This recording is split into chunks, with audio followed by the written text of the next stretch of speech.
Beautiful. Wow, it's beautiful. It's the first renderings of what we're doing. So I want to wish everybody a big hello and Merry Christmas and welcome to Mar-a-Lago for this exciting announcement of the new Golden Fleet. We're calling it the Golden Fleet that we're building for the United States Navy. As you know, we're desperately in need of ships. Our ships some of them have gotten old and tired and obsolete, and we're going to go the exact opposite direction. We're delighted to be joined by Secretary of War Pete Hegseth, who's doing a fantastic job, and Secretary of the Navy, John Phelan. Marco Rubio is here, who gave a great few words toward the end of last week. He spoke for a couple of hours on what a good job we're doing, which is true. As Commander-in-Chief, it's my great honor to announce that I have approved a plan for the Navy to begin the construction of two brand new, very large, the largest we've ever built, battleships. You know, you used to build the Iowa, the Missouri, the Wisconsin, the Alabama, many others. We had big battleships. These are bigger, but they will have 100 times they'll be 100 times the force, the power, and there's never been anything like these ships. These have been under design consideration for a long time, and it started with me in my first term, because I said, why aren't we doing battleships like we used to? And these are the best in the world. They'll be the fastest, the biggest, and by far 100 times more powerful than any battleship ever built. So if you look at the Iowa, the Missouri, Wisconsin, Alabama, and others, but they were similar in size, some a little bit bigger than the others, but if you take the biggest one, it's 100 times more powerful. They're longer by a little bit, but and they're bigger ships, but they hold much more. They use the word lethality. Battleships are the largest, sturdiest, and most heavily armed vessel built specifically for naval combat. While America has built many new warships over the years, they've tended to be smaller and much smaller, and not conducive to where we are and where we're going, and peace through strength. But including, we've been building aircraft carriers. We're going to be upping that also. We're going to be going to a superior aircraft. We have the Ford class. We're going to be upping that to a different class of aircraft carrier. And we haven't built a battleship since 1994. These cutting-edge vessels will be some of the most lethal surface warfare ships. They will be actually the most ever built other than our submarines. We have submarines which will have, in many ways, even more lethality, and we have many of them under construction. Each one of these will be the largest battleship in the history of our country, the largest battleship in the history of the world ever built. And again, it's 100 times more powerful than the previous Iowa class, it's called. Those are the big ones that you'd see on a show. Victory at Sea. I don't know if anyone's seen Victory at Sea, but it was a classic. They'll help maintain American military supremacy, revive the American shipbuilding industry, and inspire fear in America's enemies all over the world. We want respect. We're going to have it. We already have it. We're more respected now than we ever were. A year and a half ago, they laughed at us. Now they respect us again at levels that they've never respected us. We envision that these two ships, we're talking about 10, but we're going to start with 2, and we're going to quickly morph into 10. And ultimately, we think it's going to be anywhere from 20 to 25 of these. But we're starting with the first 2 immediately, and we're going to then be very quickly involved with, I think, we're going to do another 8. And then we're going to ultimately and pretty quickly have a total of about 20 to 25. We'll make that determination. We envision that these ships will be the first of a whole new class of battleships to be produced in the years to come. From Theodore Roosevelt, the Great White Fleet, you remember that, the Great White Fleet, to the legendary USS Missouri, whose massive guns helped win World War II. America's battleships have always been unmistakable symbols of national power. We stopped making them for whatever reason, I don't know.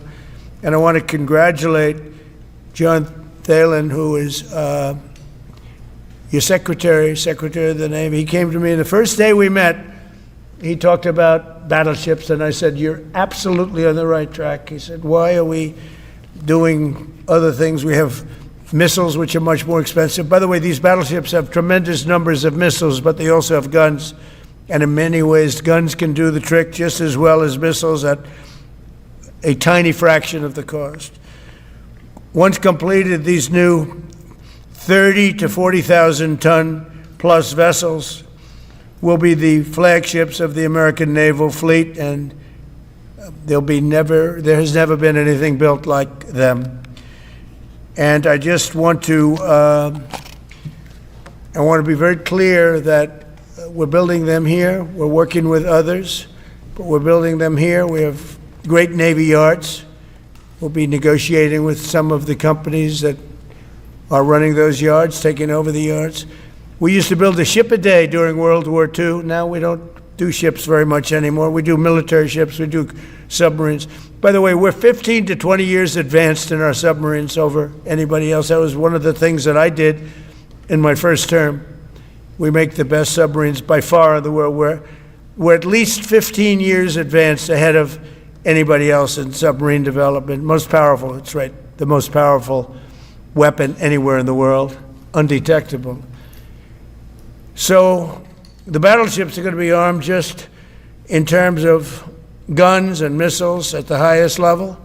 They'll also have hypersonic weapons, many hypersonic weapons, state-of-the-art electric rail guns, and even the high-powered lasers that you've been starting to read about. We have lasers where you aim the laser at a target, it just wipes it out. We're going to have, they'll be the most sophisticated lasers in the world, and the most sophisticated laser in the world will be on the battleships that we're building. They'll also carry the nuclear arms, sea-launched cruise missiles currently under development, which will be instituted pretty quickly, but they're under development and they've proven to be extremely lethal. The U.S. Navy will lead the design of these ships along with me, because I'm a very aesthetic person, alongside our partners in American industry, and we're going to have Pete Hegseth and Marco and a lot of very talented people involved, but a lot of it's already been done. We've been doing this for months. The construction will create thousands of American jobs. We're going to have the jobs be created. I mean, already we have factories being built unrelated to this, although AI will be a big factor when it comes to these ships. They'll be very AI controlled. Today's announcement is yet another step in our mission to make the United States Navy stronger than ever before. Again, when you talk about 100 times the power of these massive ships that we had years ago, it's pretty amazing. And next week, I'm going to meet with the defense prime contractors. I'm going to meet with them here, Florida. And we're going to be talking about production schedules because they're too slow. We have many countries, allies, that are wanting to buy. We make the greatest equipment in the world, by far. Nobody's even close, but they don't produce them fast enough. So we're going to be meeting with them to talk about the production schedules. We're going to have strong production schedules. And the only way they're going to be able to do that is to build new plants. Even with the F-35, we have many people want the F-35 fighter jet, and it takes too long to deliver them to allies or to ourselves. It takes too long. The only way they're going to be able to deliver them is if they build new plants. They don't want to build new plants because that's expensive. So we're going to be discussing production schedules. We're going to be discussing CapEx spending. We'll be discussing the pay to executives where they're making $45 and $50 million a year and not being able to build quickly. They're going to make that kind of money. They have to build quickly. Again, we make the best equipment in the world, but they don't make them fast enough. And we're going to be also discussing dividends. We want the dividends to go into the creation of production facilities. So we'll be talking about all CapEx, dividends, and the pay. We're also going to be talking about buybacks. They spend so much money on buybacks. They want to buy back their stock. I don't want them to buy back their stock. I want them to put the money in plant and equipment so they can build these planes fast, rapidly, like immediately. I mean, I have sold more planes than any president by far, times probably 20. So every time I go someplace, I sell 100 planes. That includes commercial planes, Boeings, etc., but it also includes fighter jets. And I'm always having to say 5 years, 6 years, 7 years, helicopters, Apache helicopters, many years. India bought them. They want to get them. They don't want to wait a long time. So we don't want to have executives making $50 million a year, issuing big dividends to everybody, and also doing buybacks. And then they say, well, we don't have the money to build the plant. They got to build plants. Plans to make F-35s, plans to make helicopters, plans to make the F-47 new jet. And that's it. And that's what I'm going to be talking to them about. They're going to start spending money on building airplanes and ships and the things that we need, not in 10 years and 15 years. We need them now. And we're strong about it. Last week, the Navy announced a brand new class of frigate, and they're going to be working with the South Korean company. Hanwha, a good company, recently agreed to invest $5 billion in Philadelphia Naval Shipyard. We're opening up the Philadelphia Shipyard, once a great yard. Now it was a long time ago decommissioned, but now it's reopening. Working with the Navy and working with private companies. The record-setting defense bill I signed last week authorized $26 billion to build new ships, including destroyers and various others. We already have a lot of submarines, as you know, under construction. We're building a lot of submarines. I tell you, to be exact, we have right now 15 submarines under construction or ready to start. And we have, again, the greatest submarine in the world with our technology, like they talk about chips. Well, I would say submarines are a bigger deal than chips. We're at least 15 years ahead of any other competitor. China, Russia, nobody can come close. We're also building right now 3 large aircraft carriers in addition to the ones we have. And we have, actually, interestingly, we have a lot of submarines. How many submarines do we have now altogether, approximately? Huh? Today. What? Over 30. We have over 30.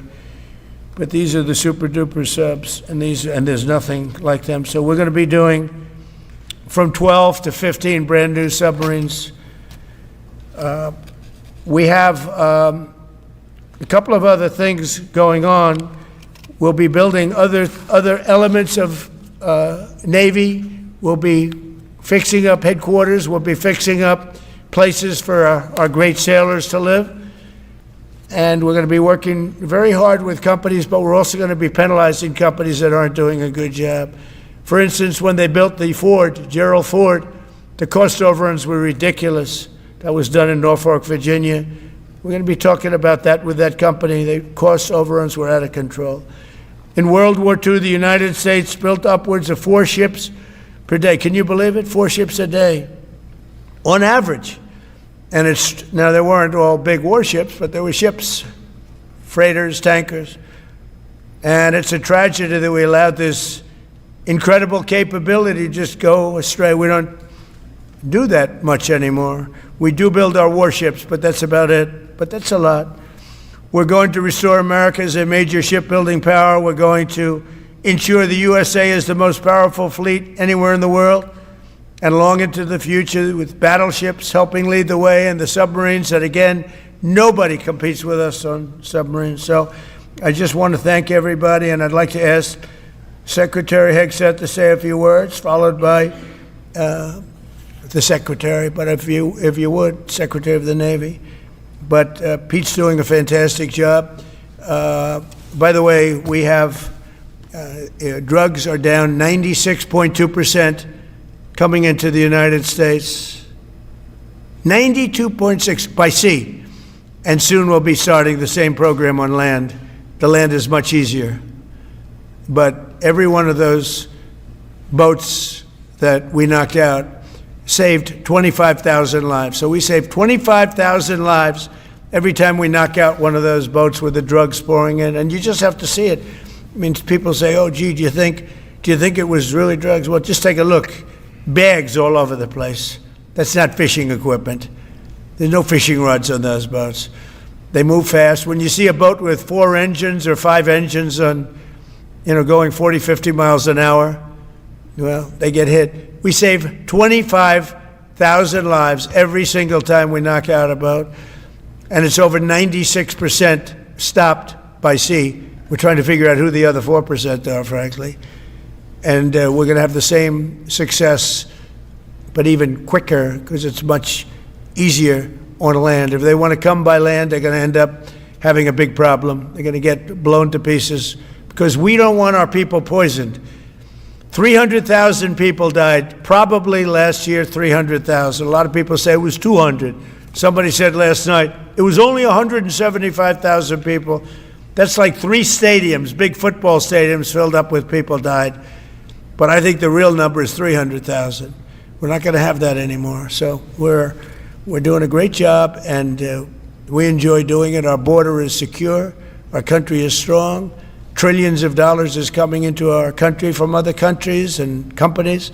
They're building factories and plants, including auto plants, all over the United States of America. Without tariffs, they wouldn't be doing anything, although they were very happy with the November 5th election. But it's only because they want to avoid paying tariffs that they're all coming in. And again, the biggest number was $3 trillion in history. That was China many years ago. Now it's $18 trillion, and that's just in 10 months. We think we could hit $20 trillion. That's investment in the United States, including plant and equipment. So thank you very much, and I'll ask Pete to say a few words, and then John. And if you have any questions, we'll take them. Thank you. Thank you, Mr. President. Well, Mr. President, you're exactly right. There are no fishing poles, no fishermen, and no fishing boats.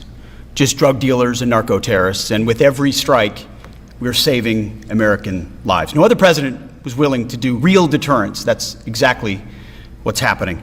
It's an honor to be here, Mr. President, Mr. Secretary, Secretary Rubio, to talk about what peace through strength really looks like. You can talk about it, or you can invest in it, and you can build it. And that's exactly what President Trump is doing.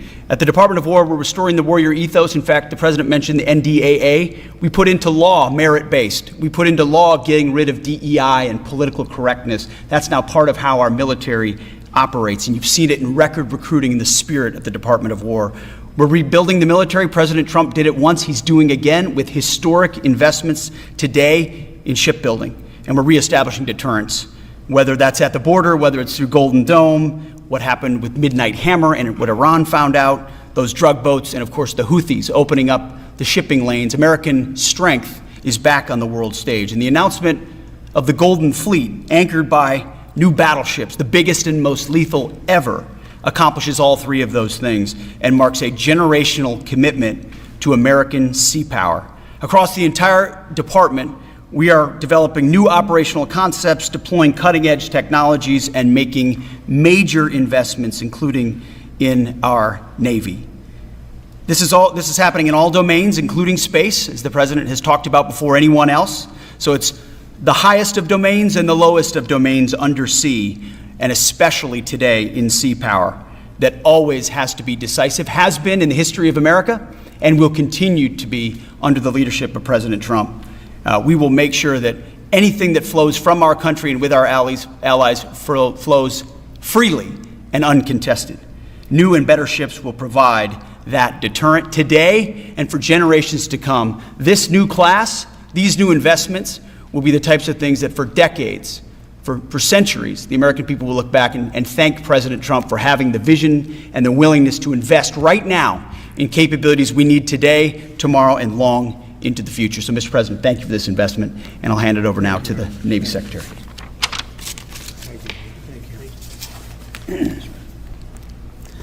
Mr. President, Secretary Hegseth, Secretary Rubio, thank you for being here on a very consequential day. From my very first conversation with President Trump about serving as a Secretary of the Navy, he's talked about the great Iowa-class battleship and why America doesn't build ships anymore with that kind of offensive firepower that takes the fight to the enemy. During my time in the job, I've talked extensively with our combatant commanders, like Admiral Paparo and Admiral Cooper, and our CNO, Admiral Cottle. And what I've learned is that not only is the President's idea a good one, it's something that Navy desperately needs and now has a formal requirement for. The future Trump-class battleship, the USS Defiant, will be the largest, deadliest, and most versatile and best-looking warship anywhere on the world's oceans. I want to thank the President for his vision to make this game-changing capability for the United States Navy. The Iowa was designed to go on the attack with the biggest guns, and that's exactly what will define the Trump-class battleships. Offensive firepower from the biggest guns of our era. This ship isn't just to swat the arrows. It is going to reach out and kill the archers. And for the first time in generations, we'll have a new leg in America's nuclear deterrence, because the Trump-class battleship will carry the nuclear-armed, sea-launched cruise missile. Striking dominance isn't all that the Trump-class battleship brings to the fight at sea. It has the size and capacity to serve as a flagship for our fleet commanders so that they can command and control naval forces far out to sea. As shown in the series, and the President mentioned it, Victory at Sea, Admirals Bull Halsey and Raymond Spruance commanded the war in the Pacific from their battleship flagships during World War II. Now this new battleship will command everything from warships to drones and everything in between. We're going to make battle groups great again. And this is just one piece of the President's Golden Fleet that we're going to build with the investments he talked about. A new frigate, the right frigate, the one our warfighters have told us they need. More amphibious power for our Marines with new capabilities like the medium landing ship. As part of the Navy's high-low mix, we're moving out aggressively on unmanned vessels with funding from the President's One Big Beautiful Bill to bring options to the fight and pull new, non-traditional defense partners into the American shipbuilding ecosystem. And we're making a generational investment in support ships. Logistics wins wars, and that kind of shipbuilding is the spark that will ignite the industrial base and help power the commercial shipbuilding that the President has called for. Under your leadership, Mr. President, we will have more tonnage and firepower under construction than ever before in our history. Building the President's Golden Fleet means jobs across the United States now. There'll be work for shipyards everywhere, from Philadelphia to San Diego, from Maine to Mississippi, from the Great Lakes to the Gulf Coast. And for manufacturers that will build components for this battleship in every state. The President has been clear. We must bring back our American maritime industrial might. And he has told me many times that as Secretary of the Navy, it is my job to equip our sailors to win the fight at sea with the finest ships in our history. To conclude, the USS Defiant battleship will inspire awe and reverence for the American flag whenever it pulls into a foreign port. It will be a source of pride for every American when it brings home our brave sailors who will sail defiant, raise their fists, and say, "We are peace through strength." And our adversaries will know when the Trump-class USS Defiant appears on the horizon, American victory at sea is inevitable. Thank you, Mr. President. Now, when a conflict arises, you are going to ask not one, but two questions. Where are the carriers and where are the battleships? Thank you. Thank you very much. Thank you. I just want to mention that John Phelan is one of the most successful businessmen in the country, in our country. It's been a tremendous success, and he wanted to do this, and for nothing. He's taken probably the largest salary cut in history, but he wanted to do it. He wants to rebuild our Navy, and you needed that kind of a brain to do it properly. So I just wanted to give you a little information on him, which is probably enough. But one of the most successful men in the country, and he's that because he understands it, and he understands finance in addition to what we're talking about. Somebody who's doing a fantastic job is Marco Rubio, Secretary of State. And Marco, maybe say a few words, and then we'll answer some questions. Thank you. Thank you, Mr. President. And I don't have much to add. This is a phenomenal presentation. Thank you, Mr. President. This is American industrial power returning. This is the ability, once again, to rebuild, to have industry in the United States. This is generational in the change, not just in terms of applying American war power, increasing our ability to protect the seas. The U.S. Navy is the single biggest source of peace in the world of all of our forces because it gives us a global footprint. But it rebuilds American industrial capacity. The ability to make things again in our country has been critical to what the President's agenda has been all about, and this is a tangible reminder of it. And I know the country's grateful for it, and generations of Americans will be grateful for it. So thank you. Thank you, Marco. By the way, I think I'd just like to point out that these ships are made of steel as opposed to aluminum. It's a big difference, as you know. Battleships, the great battleships, had 6 and 7 inch steel hulls, and these are going to be likewise made out of very powerful steel. Our steel industry is coming back very strongly, by the way. It's coming back at record numbers, and we're going to be using them for the steel, but as opposed to an aluminum side, which in all fairness is not the same. So, John, we're going with all steel, I understand, and that's going to be something that people are surprised, more expensive, but not even comparable in terms of the importance and the strength. Yeah, please. What's your timetable for these first 2 ships, and do you see them as a counter to China? We're going to start almost immediately, and we'll probably talk in about 2.5 years. And in terms of the mission, do you see it as a counter to China? Just a counter to everybody. It's not China. We get along great with China. I have a great relationship with President Xi, and not China. It's just everybody. You don't know who comes along, but we just wanted peace through strength. Hopefully we never have to use them, but there will never be anything built like these. Think of it. Those battleships are incredible. These have 100 times the power. Think of that. I mean, and they were big and they were powerful. You know, I thought about taking some that are in dry dock and changing them, and then when I said that, you know, if we did, would be about, we could increase, if we doubled them, they'd be at like just a tiny fraction of what one of these was. This is the new technology, which is incredible. So we decided pretty early on not to do that. Yeah, please. Mr. President, Julio Rosas with Most Peaceful.media. You just referenced the lower amount of illegal drugs that are coming by sea, and you just said that you're going to start that same program on land soon. Are you just referring to Venezuela, or are you referring to other countries in Latin America? Anywhere drugs are pouring in, anywhere, not just Venezuela. No. Yes. Speaking of Venezuela, oil. What are we going to do with the oil that we have? Going to do with what? The oil that has been seized. The United States seized 1.9 million barrels of oil on December 10th. We're going to keep it. We're keeping it. Where's it going? Are we going to sell it or put it in the strategic oil reserve? Maybe we'll sell it. Maybe we'll keep it. Maybe we'll use it in the strategic reserves. We're keeping it. We're keeping the ships also. Yeah, please.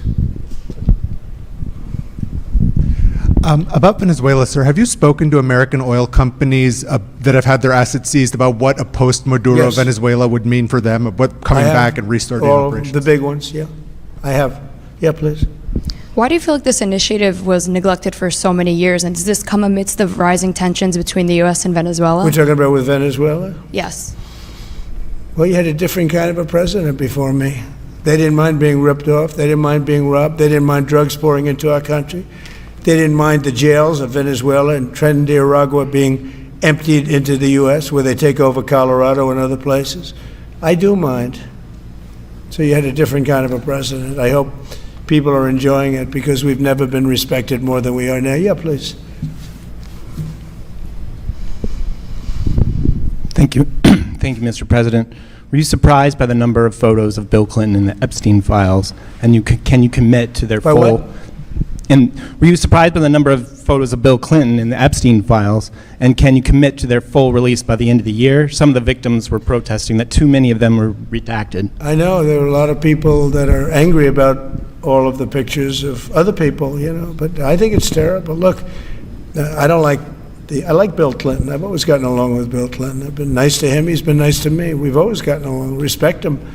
I hate to see photos come out of him, but this is what the Democrats, mostly Democrats, and a couple of bad Republicans are asking for. So they're giving their photos of me, too. Everybody was friendly with this guy. either friendly or not friendly, but he was around. He was all over Palm Beach and other places. The head of Harvard was his best friend, Larry Summers. And Bill Clinton was a friend of his, but everybody was. I actually threw him out of Mar-a-Lago. And as a person that was in Mar-a-Lago, I threw him out. This is Mar-a-Lago. It's the hottest place I think it's the hottest place in the world, but it's the hottest place in Florida. And everybody would come here. He'd come here. We actually threw him out.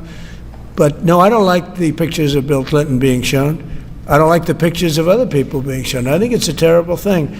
I think Bill Clinton's a big boy. He can handle it. But you probably have pictures being exposed of other people that innocently met Jeffrey Epstein many years ago, and they're highly respected bankers and lawyers and others, and they'll end up, because of guys like Massey, who's a real lowlife, whose polls are down to about 9%, by the way, in the great state of Kentucky. If you look at Kentucky, Kentucky is such a great place, but I don't know, they've got a couple of people in there that are very strange in terms of leadership, but Massey's a loser, and he likes it, and that he works with the Democrats. He's just being used by the Democrats, because what this whole thing is with Epstein is a way of trying to deflect from the tremendous success that the Republican Party has.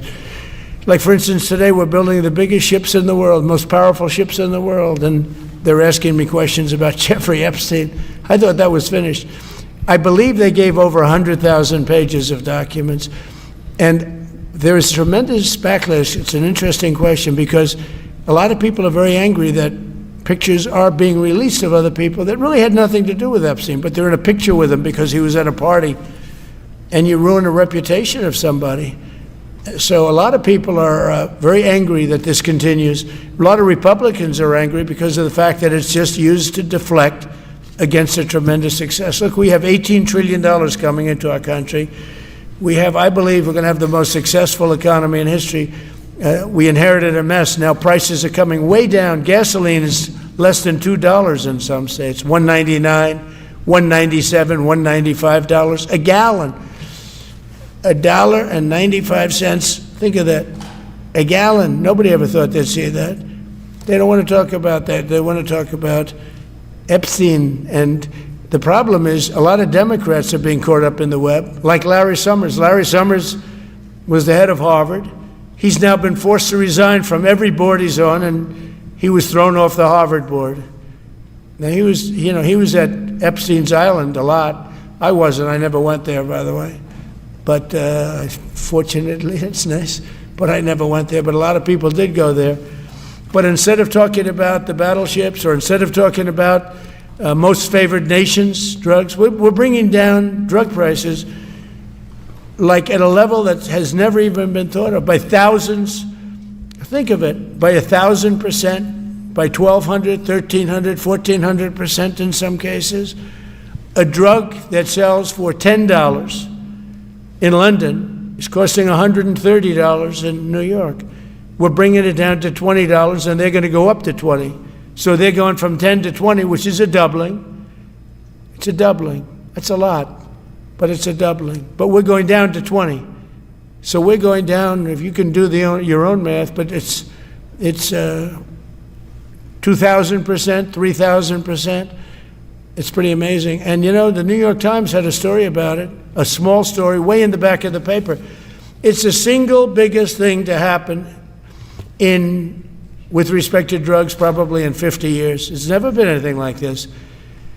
In my first term, I was able to get drug prices down 0.25%. It's the first time in 28 years that they went down. 0.25%. I was so proud of myself. Now we're doing them 2,000%, 1,500%, 1,200%. That pill that sold for $130 will now be selling, as an example, for $20, because the rest of the world took advantage of us. Without tariffs, I could have never done it. I called up the heads of the countries. As an example, France, I spoke to a very good man, President Macron of France, and I said, Emmanuel, you have to raise your drug prices. He said, no, we will not do that. I said, you have to. He said, no, I don't want to do that. Look, you're asking me if it go to $10 to $20, you're going to come way down to 20. We don't want to do that. Now, in all fairness, no other president even tried. But if they did try, there was actually a fake story in stupid USA Today. I didn't even think they'd make it anymore. I haven't. But I saw a story where Biden was trying to do this. Biden never tried to do it. Biden didn't know he was alive. He never tried to do it. But they're taking it from $10 to $20. So he would say, and the other leader said the same thing. No, we won't do it. I said, no, you're going to do it 100%. They said, nope, we're not doing it. We're not going to double our price. Because, again, if you go from $10 to $20, they're doubling their price. We're coming down, though, from $130 to $20 because we're going to get the lowest drug prices in the world. Whatever the lowest price is called favored nations, we're going to have the lowest price. So I said, no, you're going to. No, I will not do this. Politically, it's unacceptable. I said, Emmanuel, you're going to do it 100%. Please accept it now. Be nice. You're going to do it 100%. No, I will not. I said, yes, you are. He said, why do you keep telling me I am when I'm not? Because if you don't do it, I'm going to put a 25% tariff on everything France sells into the United States of America. And that's approximately 20 times more than I'm asking for with respect to drug prices. He said, I see. I agreed to do it. Every other country said the exact same thing. They all said, no, I will not do it. I said, all right, on Monday morning you'll have the 25% tariff, everything you sell. In the case of France, it was wine, champagne, cars, everything they sell. It's 25 to 30 times the price of what we're talking about, at 25%. Every single country agreed. And that was a big problem. The drug companies were difficult, but fine, because we have a certain control over the drug companies. We had no control over these foreign nations. So every single country has agreed to do this. So we will take that pill price down as an example, talking about not just pills, we're talking about everything. We'll take it down from $130 a pill down to $20 a pill. And the rest of the world will take it from $10 a pill up to $20. It's the biggest thing ever to happen, and it's barely covered in the New York Times because it's a fake newspaper. Yeah. Mr. President, on shipbuilding, how is the administration plan to ensure that there's sufficient workforce availability as you're producing these ships? Could you speak up? How does the administration plan to ensure there is sufficient workforce availability as you're producing these ships? We're going to have it. We're going to have tremendous workforce availability. We're also going to have robots helping us. We're going to have a lot of robots helping us because we need it. And because we're going to town, we're building a lot between the AI and the auto plants. So we're going to need robots. We're going to have robots, but that's going to help us. We're going to have tremendous workforce. And in order to operate you're always going to need people. You know, you could have robots, but you're going to have to get somebody to start those robots, and you're going to have to improve the robots. But we're going to have robotic factories plus manpower. So we're going to have enough. We're going to need the help of robots and other forms of, I guess you could say, employment. We're going to be employing a lot of artificial things, but the beauty is we're going to have more jobs than we've ever had. Just so you know, a number came out the other day. We have more jobs right now in the United States. More people are working right now in the United States than at any time in the history of our country. Think of that. Pretty amazing. So we'll have the help of, mechanical help, if you want to call it that, but we'll have tremendous employment. They'll be paid a lot of money. They'll do better than they ever did. Okay? Yeah. Mr. President, some may have been expecting a different kind of announcement today, hearing your Secretary of War and Secretary of State here. You mentioned strikes on land in Venezuela more than 15 times, even now, just in your recent remarks.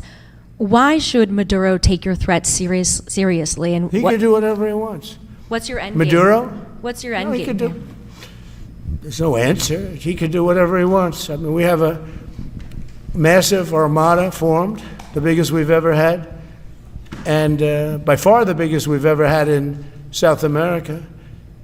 He could do whatever he wants. It's all right. Whatever he wants to do. If he wants to do something, if he plays tough, it'll be the last time he's ever able to play tough. But they sent their prisoners into us. They sent people from jails, prisons. They sent people from mental institutions and insane asylums into the United States, just walked right in because Biden had an open border policy. What the Biden administration did to our country can never be forgotten. They took in millions and millions, 25 million people over the course of 4 years. Many of those people were murderers and drug dealers, prisoners, rough prisoners. 11,888 murders. More than half of them killed more than one person. They came into our country. Now, I spoke to Kristi Noem today. I spoke to Tom Homan today. He came down to see me. And we had a great meeting. They've done an amazing job. We're getting them out. We're getting them out very fast. But this should have never happened. But Venezuela was Venezuela took advantage of the open borders that Biden created more than any other country. Tren de Aragua, we had gangs all over. Look, I mean, you have a very weak governor in Colorado. Look what happened in Colorado where they would occupy apartment houses. And he didn't want to do anything about it because he was scared. Any other questions? Yeah, go ahead, please. So in response to the United States taking sanctioned oil from Venezuela, Colombian President Gustavo Petro criticized the United States by saying, well, the Southwest is stolen land and that it should be returned to Latin America. I just wanted to know what your response to that is. Well, he has to watch because, you know, he's got drug factories. They make cocaine in Colombia. And he's no friend of the United States. He's very bad guy. And he's got to watch his ass because he makes cocaine and they send it into the United States of America from Colombia. We love the Colombian people. I love the Colombian people. They're great people, energetic, smart, great.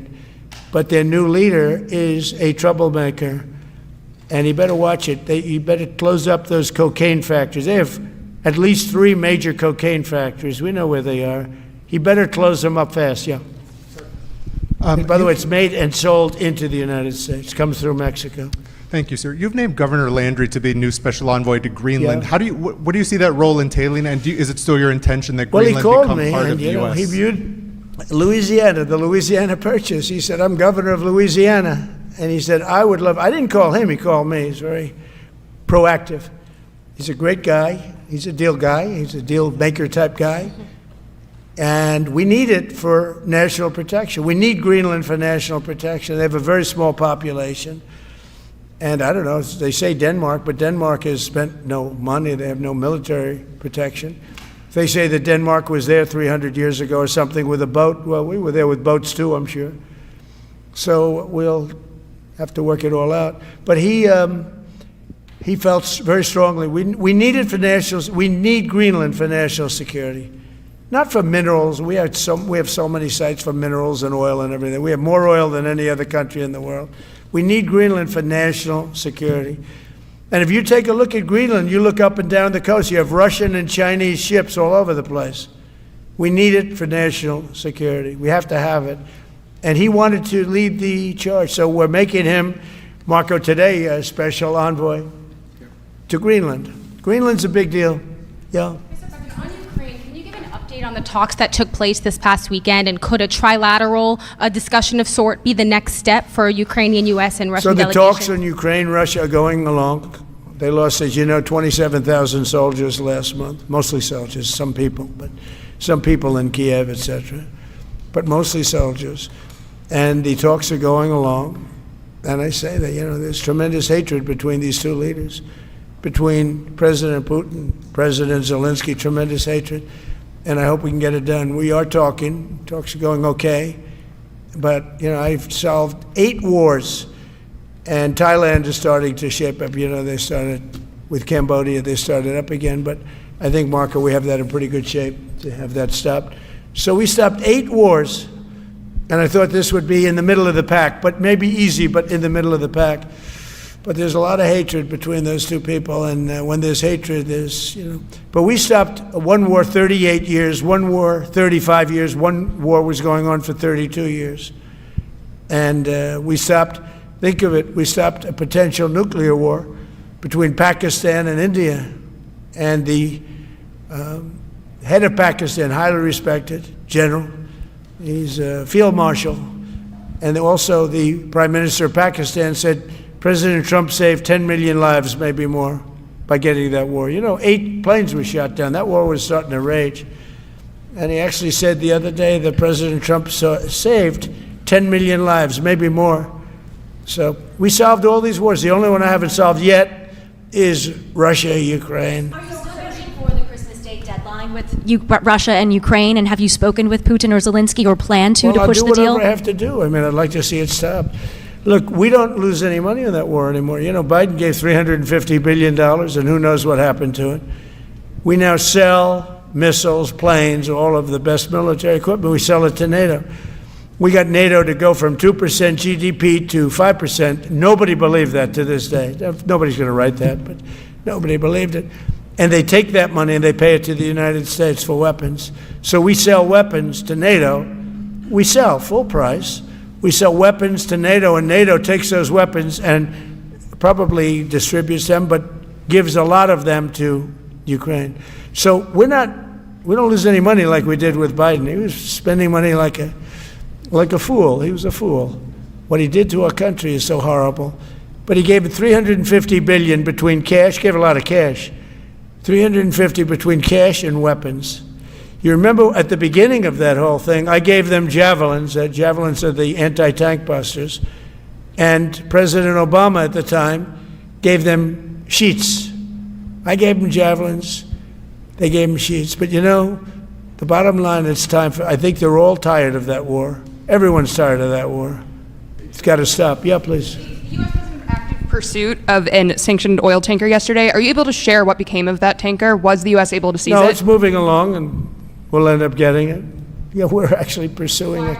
Can you imagine?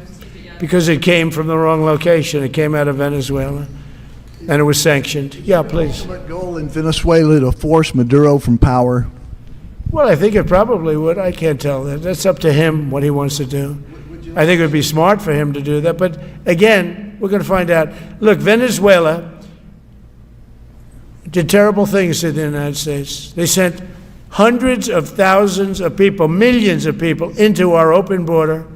They sent their criminals, they sent their prisoners, they sent their drug dealers, they sent their mentally insane and incompetent people into our country, more than any other country. Others did too. The Congo did. Others did too. And we just let them come right in because we were run by a stupid president. But you don't have a stupid president anymore. Mr. President, have you set up the meeting with the healthcare insurers just yet? And what are you hoping to get? How I'll are be you setting hoping it to up. lower I think costs? we're going to meet with healthcare, the healthcare insurers, the insurance companies.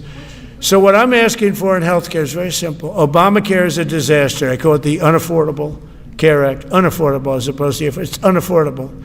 They're going to have a tremendous increase in premiums, which is Obamacare, which is them, the Democrats' fault. They'll try and blame Republicans. It has nothing to do with us. It's the Democrats' fault. What I want to do is we spend hundreds of billions of dollars a year that go to insurance companies. I want that money to go to the people and let the people buy their own health care. And everybody loves it. It's become our issue.